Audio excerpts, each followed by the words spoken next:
grabar un video y luego para que puedan ir. Gracias.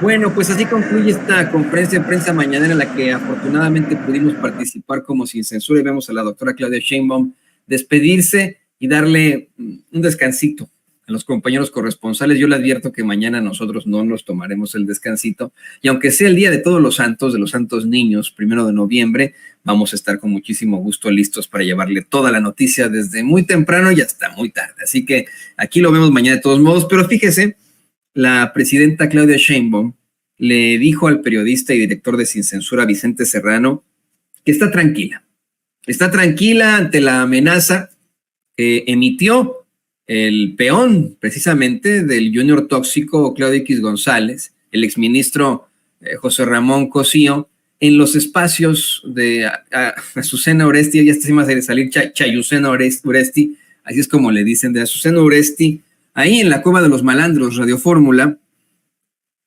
mientras pues esta señora exclamaba, efectivamente, ¿no? Como planteó ahí Vicente Serrano. La presidenta dice que está tranquila. Esto ante el riesgo de que los 8 ministros del facherío tiren la reforma judicial y busquen impugnarla, busquen quitarla del cargo y además procesarla, que es lo que advertía ayer este tipejo, Cosío. Eso sí, advierte frente a los micrófonos de Sin Censura la doctora Claudia Sheinbaum que estos ministros tienen que pensársela bien. ¿Cómo quieren pasar a la historia?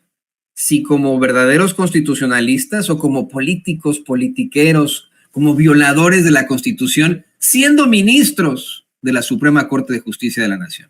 Esta es la intervención completa de mi compañero y amigo Vicente Serrano ahí en la mañanera.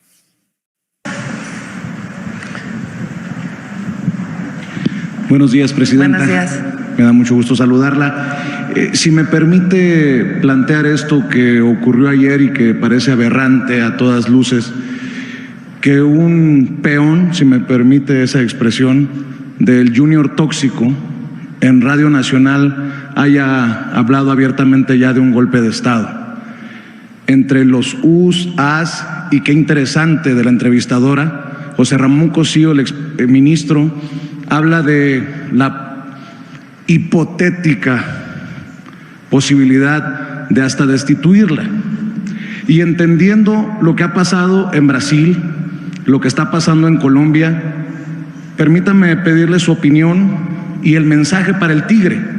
Creo que, recordando lo que en algún momento me dijo el expresidente Andrés Manuel López Obrador, de que la oposición no se estaba portando tan mal, creo que esta oposición ya ha rebasado un límite, y también los medios de comunicación que permiten decir cualquier cosa en sus radios o en sus televisoras. Para iniciar, presidenta, por favor. Sí, Raúl, ¿por qué no platicas sobre lo que se votó ayer en la Cámara de Diputados y que se había votado en la Cámara de Senadores, para que todas y todos comprendan de qué se trata, porque parece que es algo fuera de lo común, que es algo terrible? Entonces, para que un abogado reconocido nos pueda explicar a todas y a todos. Adelante, Raúl.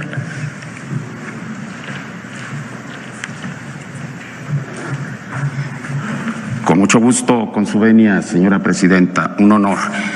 Buenos días a todos, todas quienes están presentes en esta mañanera.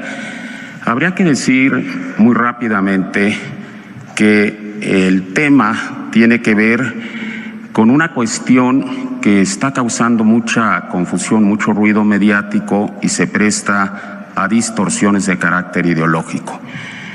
Y esta noción fundamental del derecho constitucional se llama supremacía constitucional. ¿Qué es la supremacía constitucional?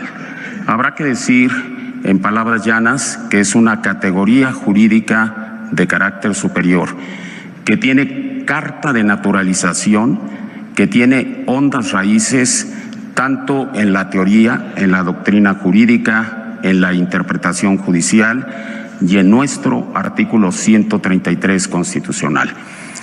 ¿Qué quiere decir supremacía constitucional? Quiere decir que la Constitución, la Carta Magna, es el texto fundante del orden jurídico mexicano, federal, estatal y municipal. La Constitución tiene supremacía porque justamente impera absolutamente y está por encima de todas las disposiciones constitutivas de la pirámide normativa del derecho nacional. Ahora bien, la Constitución no puede ser una Carta Magna inerte, impávida, absolutamente desertora de los procesos constitutivos de la dinámica social. Tiene que seguir esa dinámica social, es decir, debe admitir la posibilidad de reformas o adiciones que permitan hacer el ejercicio de adecuación, alineamiento con los procesos sociales y sobre todo con las demandas imperativas de las mayorías populares del país. Y esta idea de que la Constitución tiene supremacía, pero que debe admitir un mecanismo de reformas o adiciones, fue sabiamente prevista por el histórico, el grandioso, el maravilloso Constituyente de Querétaro de 1917. Y a ese respecto, nos dejó el instrumento y el procedimiento para llevar a cabo esa adecuación del texto constitucional a los cambios sociales, a los imperativos que demandan fundamentalmente las mayorías populares de nuestro país. Y así fue como en el artículo 135 de nuestra Carta Magna, que no ha sufrido modificación alguna desde su promulgación el 5 de febrero de 1917, se consagran el órgano y el procedimiento para llevar a cabo reformas o adiciones a la Carta Magna.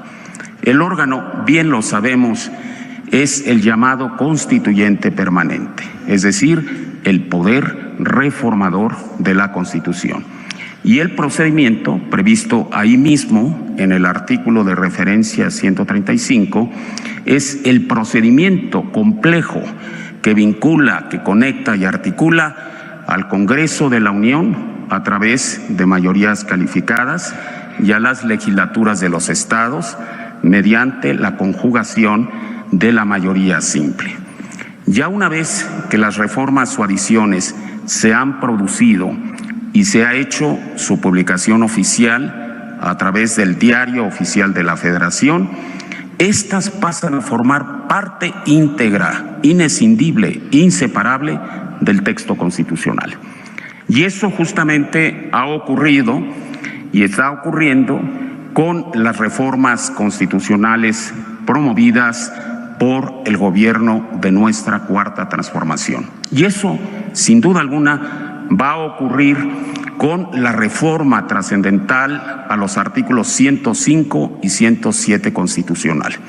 Cuando ello ocurra, que será en un breve lapso, en virtud de que el poder reformador de la Constitución está en la etapa final, es decir, en la aprobación por la mayoría de las legislaturas estatales, habrá de ocurrir en las próximas horas. Cuando ello suceda y se publique el decreto de reformas en Diario Oficial, esas reformas y adiciones 105 y 107 constitucionales serán parte inseparable de la Constitución, serán texto constitucional, figurarán como normas imperativas y de cumplimiento absoluta y definitivamente imparable. Y en razón de ello, justamente es que a través del poder reformador de la Constitución se elevó a rango constitucional el impedimento para someter a revisión judicial las reformas o adiciones en general y en particular las que nos ocupan en esta parte del proceso histórico de nuestro país. Y fue así como en el artículo 107 constitucional se establece que el juicio de amparo es improcedente contra reformas o adiciones a la Constitución. Esto no es ninguna novedad, todo lo contrario, ya está previsto en la ley de amparo vigente a partir del año 2013, artículo 61, fracción primera. No admite interpretación en contrario. A la letra, Literalmente ahí se establece con sentido imperativo y categórico que el juicio de amparo es improcedente contra reformas o adiciones a la Constitución. Lo que se hace ahora es simplemente visibilizar en la norma constitucional lo que ya existe como criterio legislativo e interpretación, incluso por el propio Tribunal Supremo de nuestro país. Cito rápidamente para concluir una contradicción importantísima que está siendo hoy en día obviada, omitida, quisiera pensar imprudencialmente y no dolosamente, por los ministros de la mayoría de la Corte. La contradicción de tesis 105-2021 de la segunda sala de la Suprema Corte de Justicia de la Nación dice categóricamente, leo, el poder reformador, sus actos no se encuentran sujetos a ninguno de los mecanismos de control jurisdiccional previstos en la Constitución General o en alguna otra ley secundaria. Lo que hace esta reforma es elevar a rango constitucional, reconocer en la Carta Magna lo que ya existe como realidad jurídica y como obligación a seguir por parte de los tribunales. Y lo dispuesto en el 107 se replica, se traslada, se homologa al 105 en relación a las controversias y acciones de inconstitucionalidad. El principio que aplica a estos medios del derecho procesal constitucional es exactamente el mismo e igualmente válido. Los actos del poder reformador son actos soberanos y, como lo ha dicho la propia Corte en esta jurisprudencia por contradicción de tesis del 2021, no son susceptibles de impugnación alguna. Es cuanto, señora presidenta. Presidenta, lamento la descortesía. Me presento Vicente Serrano, conductor de Sin Censura TV, para que luego no vayan a decir que uno tira la piedra y esconde la mano. Su opinión acerca de esto que dijo José Ramón Cosío en el programa de Azucena Oresti en Radio Fórmula, porque habla de que si los ministros, que ya presentaron su renuncia, además 8, deciden que usted, echan atrás la reforma judicial y usted es considerada en desacato, sin necesidad de quitarle el fuero podrían destituirla. Y nada más hago referencia a lo que ha pasado hacia el sur, Presidenta, porque el estratega de la victoria de Bolsonaro en algún foro ya estuvo reunido con Cosío bajo la sombrilla de Mexicanos contra la Corrupción y la Impunidad, y pues sería muy inocente no entender las relaciones conservadoras, Presidenta. Sí. Primero, han estado la oposición planteando este tema de la supremacía constitucional como si fuera algo novedoso o fuera algo malo. Todos los que estudiamos, aunque no hayamos estudiado derecho, sabemos que la Constitución es la ley máxima,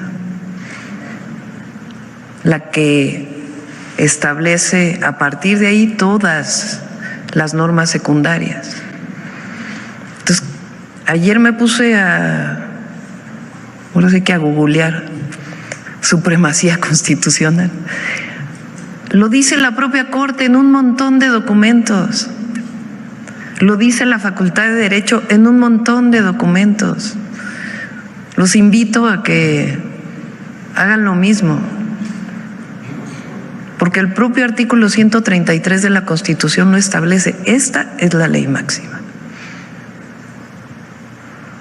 Esta Constitución, las leyes del Congreso de la Unión que emanen de ella y todos los tratados que estén de acuerdo con la misma, celebrados y que se celebren por el presidente de la República, hay que modificarlo porque debe decir la presidenta también, el presidente o la presidenta de la República, con aprobación del Senado, serán la ley suprema de toda la Unión. Lo dice la Constitución. Los jueces de cada entidad federativa se arreglarán a dicha Constitución, leyes y tratados a pesar de las disposiciones en contrario que pueda haber en las constituciones o leyes de las entidades federativas. O sea, parece como que es una ofensa Supremacía constitucional. ¿Cuál novedad hay en eso? Sí, es la ley máxima, sí. ¿Es la Carta Magna? Sí. ¿Cómo se modifica la Carta Magna? Con el 135. Entonces, no se está violando, no se está... Es republicano lo que estamos haciendo. Está dentro de la Constitución. Forma parte de nuestro Estado de Derecho. Eso es lo primero, porque ahora parece, incluso lo comillan, la supremacía constitucional. Lo segundo, ayer me enteré por la participación de la ministra Sánchez Cordero en el Congreso, por cierto la felicito, una excelente participación, que este punto, el 61, artículo 61 de la Ley de Amparo, numeral 1, que ahora formará parte de la Constitución, lo incorporó el PRIAN en el 2013 a la Ley de Amparo. O sea, es una modificación de ellos mismos, con la que ahora están en contra. Entonces, en el 2013 era válida porque era la reforma energética que privatizaba Pemex y CFE, que le quitaba a las mexicanas y a los mexicanos sus empresas públicas. Pero ahora no, cuando se trata de que el pueblo elija a jueces, magistrados y ministros. Entonces, ¿cómo? Segundo punto. Entonces, sencillamente lo que ellos incorporaron a la Ley de Amparo hoy será parte de la Constitución. Número 3. Nos están provocando. ¿En qué sentido? Quieren que la presidenta haga, los lleve a juicio político a los ministros, a las ministras, algo así. No lo vamos a hacer. Por más que estén violando ellos la Constitución, porque es lo que ellos quieren. Todavía pienso yo, fíjense, qué bien pensada soy, que hay ministros y ministras dentro de esos 8 que van a recordar sus clases, su historia y cómo van a pasar a la historia. Porque ellos y ellas saben que están tomando una decisión política, no jurídica, en contra del pueblo de México y a favor de ciertos grupos de interés y de sus propios intereses. Entonces vamos a esperar primero a que se reforme la Constitución en este marco de algo que ellos propusieron en el 2013. Fíjense la contradicción, está lleno de contradicciones su posición. Y después vamos a esperar a ver qué decide la Corte. Y una vez que tome la decisión la Corte, ya nosotros podremos decidir o hacer un planteamiento. Pero no nos adelantemos. Ahora, el ministro que mencionas, ayer el ministro González Alcántara y Carranca, de verdad es diciendo que cuánto se gastaba en Palacio Nacional yo para empezar todavía no vivo en Palacio Nacional, les informo. Y segundo, el Palacio Nacional pues tiene su propio presupuesto para conservar esto que es un monumento histórico de todas y todos los mexicanos. Mal haríamos en no destinarle un presupuesto para la conservación de este inmueble tan importante para todas y para todos. Los gastos que tendré como persona con mi esposo en este lugar, pues van a ser parte de los gastos personales que se cubrirán con el salario que tenga como presidenta de la República. Pero ya llegan al límite de hablar de golpe de Estado, de que me van a destituir, o sea, tranquilos, calma. Por ahí hay una foto del Popocatépetl de hace como 2 semanas, ¿no? A ver si la ponen. Nos mandó un mensaje el Popo. Vamos a esperar. Y a toda la ciudadanía, todos somos responsables de conocer la Constitución. No es solo para expertos, no es solo para constitucionalistas, para abogados. Es lo que nos rige como mexicanas y mexicanos. Y no es, habrá artículos que a lo mejor son más complejos de entender, pero hay algunos que son claros, absolutamente claros. Entonces, ¿qué le diría a los comentócratas? Bueno, ya dijeron que vamos a modificar la Constitución para que se acepte la tortura. De verdad, es que, claro, si ellos tuvieran mayoría para modificar la Constitución, como fue durante todo el periodo neoliberal, entonces no pasa nada. Pero ahora que se regresa al pueblo, ahí está él. Calma, tranquilos, amor y paz. Vamos a esperar a que resuelva la Corte. Y apelo a las ministras y a los ministros a que recuerden sus clases, a que ese supuesto golpe de Estado, porque el pueblo raso, los que viajamos en el metro, las peceras, los taxis, o la gente que anda en el campo, pues sí se cree las mentiras de los medios oficiales y sus comentaristas, porque el apoyo que le dio el pueblo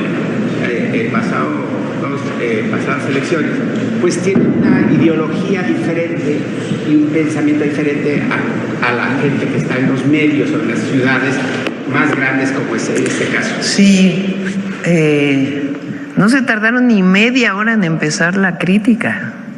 Pasó la toma de protesta y al otro día, como decía el presidente López Obrador, que todos al mismo tiempo.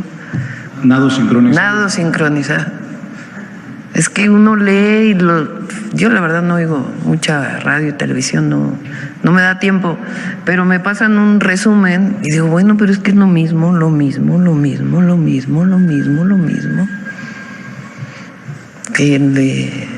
Que balanceen un poquito, ¿no? Y vamos a esperar. Y a la gente decirles, primero que a mí me eligió el pueblo de México y que 8 ministros no pueden estar por encima del pueblo. Y eso lo dice el 39 constitucional. ¿Quién es el soberano? Y segundo, esperar. No nos adelantemos. Y tercero, apelar a las ministras y ministros si todavía tienen algo de conocimientos en derecho, pues que actúen en consecuencia, porque también el proyecto del ministro Alcántara es de verdad, es un posicionamiento político, no tiene nada que ver con las leyes o con la Constitución, que también ellos juraron defender. Si me permite, 2 rápidos planteamientos, Presidenta. Se cumplen este año 200 años de la conformación del gran estado de Occidente, Sinaloa, Sonora, parte de Arizona, y el 14 de noviembre va a haber una sesión histórica en Álamos, Sonora, donde, por cierto, nació María Félix, un pueblo mágico. Ahí va a sesionar el Congreso. Hago referencia a esto porque también hay una ilusión histórica entre los pueblos hermanos del Fuerte Sinaloa y Álamos, Sonora. Primero fue capital de ese gran estado de Occidente, el Fuerte, después Álamos, y siguen de alguna manera incomunicados porque hay un camino de terracería que está complicadísimo. Y esto de alguna manera ha frenado el desarrollo de lugares como el Fuerte y como Álamos, que viven del turismo. Entendiendo que Sonora ha sido privilegiado hacia el norte con la planta fotovoltaica, la carretera Guaymas-Chihuahua. ¿Le han presentado en algún momento este proyecto para la pavimentación? Creo que son 70 kilómetros de terracería entre el Fuerte y Álamos. No sé si usted tiene conocimiento de esta ilusión histórica y no sé si sea algo que pueda estar en sus planes, Presidenta, en el marco de este 200 aniversario bicentenario de la Constitución de ese gran estado de Occidente. Sí, es alguno de los proyectos que nos planteó el gobernador. Próximo año nos vamos a seguir en el norte porque hay una carretera que acordé con el presidente López Obrador que la íbamos a hacer a partir del próximo año, que es Bavispe-Nuevo Casas Grandes, porque él la comprometió y ya no le dio tiempo de hacerla. Entonces me comprometí en un mitin ahí en Sonora de que la íbamos a hacer nosotros. Entonces el próximo año iniciamos con esa y vamos a continuar hacia Chihuahua, de Guaymas a Chihuahua, pero consideramos esta para los siguientes años. Es el rinconcito muchas veces olvidado del sur de Sonora, ahí entre Chihuahua, Sinaloa y Sonora, y le agradezco que lo tome en cuenta. Y para cerrar, la han atacado también desde ayer que se dio a conocer este reconocimiento Nobel por la sustentabilidad. Su opinión, ahora que se ha hecho público y hay una invitación para que regrese a su alma mater en Berkeley, ¿sería tal vez su primer viaje al extranjero, Presidenta?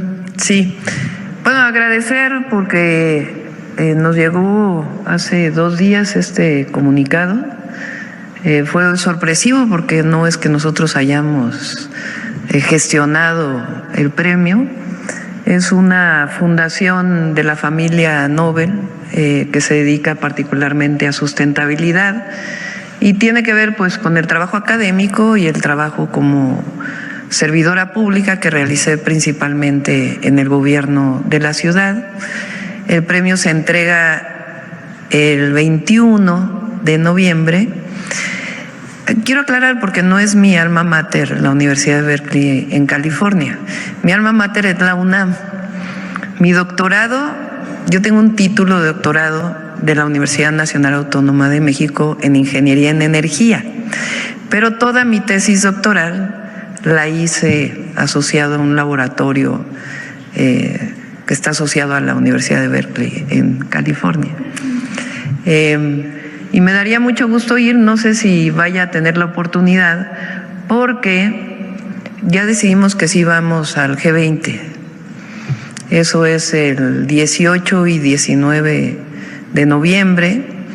El 20 de noviembre, por obvias razones, tengo que estar en México, estaría regresando el 19. El 20 estaríamos aquí para el desfile y la conmemoración del inicio de la revolución. Y esto es el 21. Estamos viendo porque ya habíamos hecho un acuerdo para tener una reunión con empresarios y el gobierno de Alemania. Si se puede mover eso para el 20 en la tarde, que lo habíamos pactado hace como 3 meses. Entonces ya no estoy segura que pueda ir el 21, pero pues estaremos mandando a alguien en nuestra representación. Agradecer y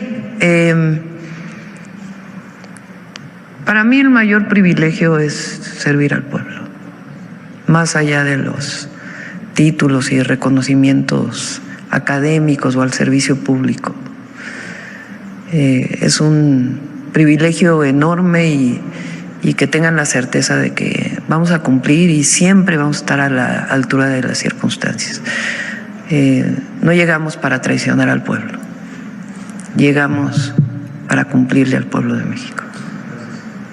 Porque qué mayor logro que haber sido la primera presidenta de México con ese amplio currículum. Vamos, este premio qué bonito, ¿no? Que da la Fundación Nobel a la presidenta Sheinbaum por sustentabilidad, pero para lo que ella ha logrado y ha conseguido son nimiedades. Claro, sirve para que se enojen los fachitos. Y para